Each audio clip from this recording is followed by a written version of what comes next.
Je suis venu l'année dernière faire une conférence à l'ISG sur tous les sujets autour de la high-tech pour le développement des nouveaux business, autour des smart cities, du smart grid. Et à cette occasion, j'ai rencontré beaucoup d'étudiants, beaucoup de membres du corps enseignant. Et en échangeant comme ça avec les personnes de l'ISG, je me suis rendu compte qu'il y avait une vraie dynamique au sein de l'école et du groupe. La double compétence, oui, c'est très important pour moi et je dirais même pour l'ensemble de mes collègues avec qui je travaille chez Ericsson. Moi-même, je suis ingénieur télécom de formation et j'ai fait un MBA quelques années après.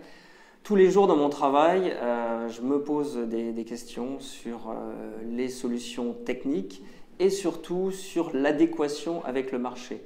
Aujourd'hui, encore plus dans un monde high-tech qui évolue extrêmement vite, il faut être très agile et il faut avoir ce sens business.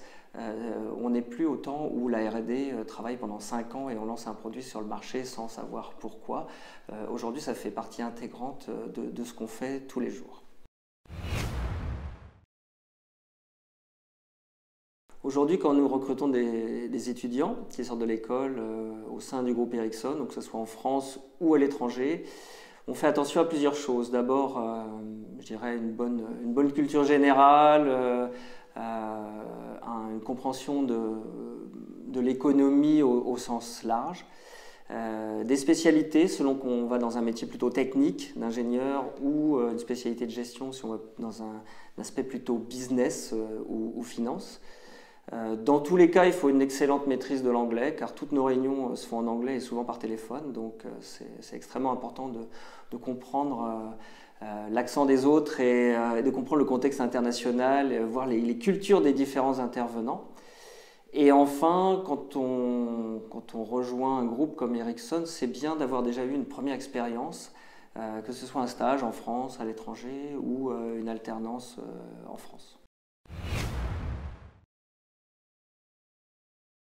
Oui, je le recommanderais puisque je connais un certain nombre de gens qui sont sortis de cette école et donc je vois un peu ce que ça peut donner en termes de personnalité et de professionnalisme.